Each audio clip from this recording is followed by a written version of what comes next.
Hello YouTube, j'espère que tu vas bien.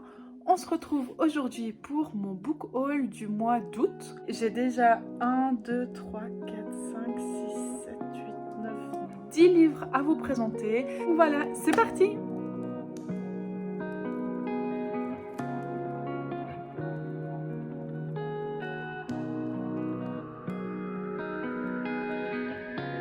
Le tout premier livre dont je vais vous parler, c'est Roméo et Juliette de William Shakespeare.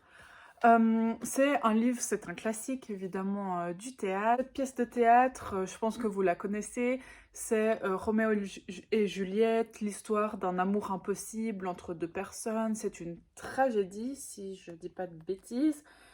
Et bah voilà, je l'ai jamais lu, donc ce sera ma première lecture de ce classique. Cette lecture sera pour le book club en septembre, du coup ce sera tout vite lu et je vous en reparlerai dans un update lecture. La deuxième lecture, c'est King Kong Theory de Virginie Despentes. C'est un, je dirais également classique de la littérature féministe. Je ne l'avais jamais lu. Je sais pas tellement, enfin je sais en gros de quoi ça parle, mais c'est surtout le dos qui m'a intriguée. J'en ai entendu parler. Et voilà, ça me semblait intéressant de le lire. Je suis pas sûre d'être d'accord avec toutes ces idées, mais voilà, pourquoi pas. C'est bien toujours de se faire son avis critique sur le sujet. Et ensuite, on enchaîne également avec un livre de littérature féministe. C'est Nous sommes tous des féministes de Chimamanda Ngozi Adichie. Donc, c'est l'autrice de Americana que j'ai dans ma pile à lire, mais que je n'ai pas encore lu. C'est un discours, il me semble, qu'elle a donné sur pourquoi nous devrions tous être féministes, il me semble, et suivi du danger de l'histoire unique. Donc voilà, c'est vraiment un tout petit livre. Et j'ai vraiment hâte de découvrir. Je l'avais vu également sur la chaîne de Brunel sur YouTube. Je pense en fait faire un vlog en lisant ces deux livres, ainsi que Sorcière de Mona Chollet que j'avais mis dans ma pile du Pumpkin Autumn Challenge. Donc dites-moi si ça vous intéresse, comme ça fera un peu un vlog thématique lecture féministe. On enchaîne avec un moins petit livre, c'est IQ 84 pour moi, de Murakami. N'ayant jamais lu Murakami, j'ai demandé tout simplement à la libraire lequel elle me conseillait pour commencer. Elle m'a dit que celui-ci était bien pour commencer à se familiariser avec l'auteur, ainsi que Kafka sur le rivage. Et je sais pas, celui-là me tentait plus. Je sais que c'est une trilogie. Ça parle d'un destin entre deux personnages qui sont étrangement liés par un pacte entre deux ères, entre deux mondes. C'est assez particulier. Le dos dit une odyssée initiatique qui embrasse fantastique, thriller et roman d'amour, composant l'œuvre la plus ambitieuse de Murakami. À voir avec le titre, c'est avril à juin, donc ça va sûrement retracer que cette période d'avril et juin. Avec du coup le dos qui dit une odyssée initiatique, je pense que ça rentre bien aussi dans une des catégories du pumpkin. J'ai hâte de découvrir cet auteur japonais. J'ai acheté L'Empire ultime de Brandon Sanderson. Oula! Ensuite, j'ai acheté L'Empire ultime de Brandon Sanderson. C'est le tome 1 de la trilogie de la série Fils des Brumes. Je n'ai jamais lu de Brandon Sanderson. Je sais que c'est un auteur assez réputé en fantasy et bah, je voulais m'y mettre, pouvoir comprendre les références et autres qui pourrait y avoir dans la littérature fantasy. Donc ça parle de magie, d'empire, je pense aussi une genre de quête, un voyage afin de renverser un empire. Donc voilà, ça m'a hypé. C'est un beau bébé, hein, une belle brique de je sais pas combien de pages, 800, quelque chose comme ça. Ouais, 900 pages. Donc voilà, je pense que ça passe bien pour l'automne-hiver. Je me réjouis en tout cas de le découvrir. N'hésitez pas à me dire aussi si vous connaissez un peu la fantasy Brandon Sanderson, si c'est bien de commencer par celui-là, parce que étant donné que j'en ai jamais lu, je sais pas si c'est bien de commencer avec une grande série. Il me semble qu'il y avait Elantris aussi, qui était une duologie ou un one-shot. Je sais pas si c'est mieux plutôt de commencer par ça pour se familiariser. Mais voilà, en tout cas, c'est celui-là que j'ai. Donc, n'hésitez pas à me dire dans les commentaires si jamais c'est pas une bonne idée de commencer par celui-là. Pas que je sois dégoûtée, en fait, par l'auteur, tout simplement. Ensuite, j'ai acheté La papeterie Tsubaki de Ogawa Ito. C'est également un roman de littérature japonaise euh, qui traite de calligraphie, donc comme le titre le dit, dans une papeterie. Ça parle de Atoko qui revient dans la papeterie familiale. Elle va devoir calligraphier des cartes de vœux, des cartes de deuil, etc. Euh, c'est un peu tout ce que j'aime, l'ambiance un peu familiale japonaise. Voilà, avec les traditions, avec cette calligraphie qui est très présente au Japon. On va avoir un peu les histoires des gens qui viennent lui demander des calligraphies, l'histoire de sa famille sûrement. Ce livre est aux éditions Piquier Poche, c'est pas facile à dire, mais c'est le premier livre que j'ai de cette édition et j'aime beaucoup. À l'intérieur, c'est très aéré.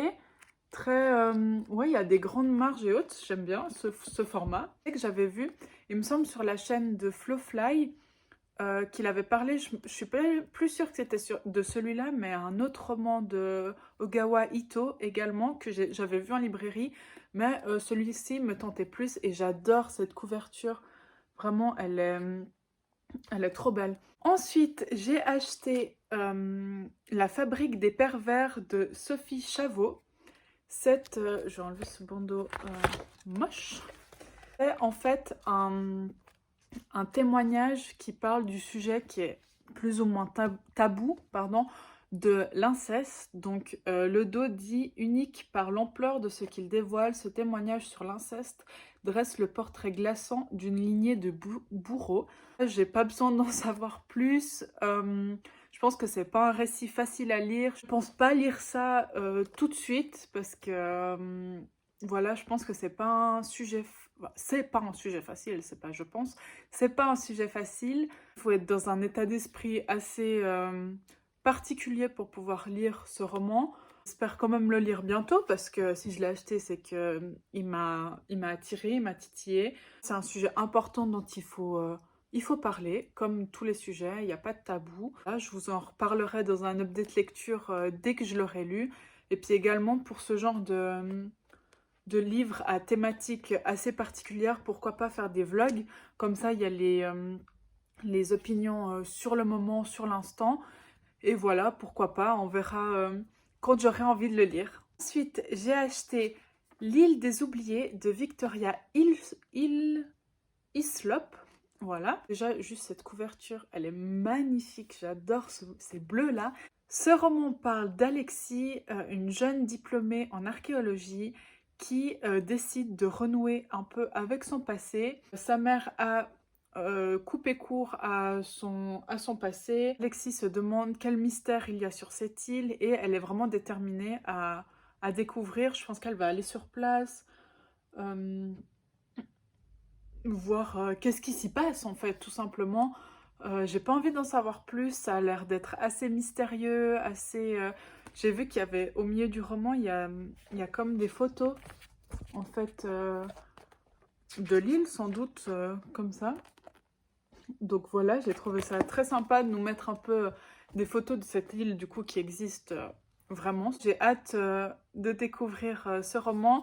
Je pense qu'il fait un peu été, un peu estival avec la Grèce, tout ça, les îles, la mer sans doute. Mais voilà, on verra quand je le sors. Et j'ai tout d'abord acheté One Last Stop de Cassie McQuiston. C'est un livre, j'ai l'impression de dire ça à chaque fois, j'en sais pas des masses, mais je l'ai vu également sur la chaîne de Brunel et sur énormément de chaînes anglophones. C'est une romance FF entre Auguste. Bon, c'est un prénom féminin en anglais, il faut croire. qui a déménagé à New York et qui mène sa vie, blabla, qui est sûrement pas très contente avec sa vie et tout, et qui, dans le métro, rencontre Jane, qui semble avoir voyagé dans le temps, en fait, et qui semble venir tout droit des années 70. Il y a une romance dans le métro, je me demande comment ça va être, comment la timeline va être mise en place. Est-ce que ça va être juste un trajet de métro? Est-ce qu'il va y avoir un peu des bonds dans le temps comme ça? Je sais pas, on verra. Ah, également, Cassie McQuiston, c'est l'autrice en fait qui a écrit Red, White and Royal Blue. Donc il me semble qu'il est sorti également en français celui-là. C'était cette romance MM au sein d'une royauté, me semble, en Angleterre ou quelque chose comme ça. Je ne l'ai pas du tout lu, mais voilà. Ce dernier livre pour ce book haul, c'est Instruction for Dancing de Nicolas Yoon. Je l'ai également vu sur la chaîne de Brunel. Au final, c'est elle qui me fait dépenser mes sous. C'est une romance young adulte, il me semble, pour celui-ci, qui parle de Evie Thomas, qui est une jeune fille qui ne croit plus du tout en l'amour. Et il s'avère qu'elle a un genre de pouvoir. Quand elle voit un couple, elle peut voir le début de leur relation et comment ça va se terminer. Donc ça aide pas à croire en l'amour. Et elle va rencontrer un garçon qui s'appelle X. Et il me semble dans un cours de danse ou quelque chose comme ça. Et voilà, ils vont commencer à se parler et autres. Et pourquoi pas tomber amoureux. Ça fait très longtemps que j'ai pas lu de young adulte. Donc celui-là m'a vraiment tenté. Encore une fois, ces couvertures, mais juste sublime. Le bleu, le rose, comme ça, mais sublime. Mais il n'est pas extrêmement long. Il fait un peu moins de 300 pages. C'est écrit gros, c'est du young adulte. Donc voilà, et le livre est tout mou, j'adore quand ça fait comme ça avec les livres anglais. C'est un de mes critères pour choisir, je fais comme ça pour voir si il se plie bien dans tous les sens. Donc voilà, c'en est tout pour moi pour ce book haul. N'hésitez pas à me dire dans les commentaires s'il y a des livres qui vous tentent, si vous voudriez faire une lecture en commun, pourquoi pas. Également, redites-moi pour le Brandon Sanderson si vous me conseillez quand même de commencer par ce premier tome. Moi, je vous souhaite de belles lectures, de beaux achats et à une prochaine. Ciao!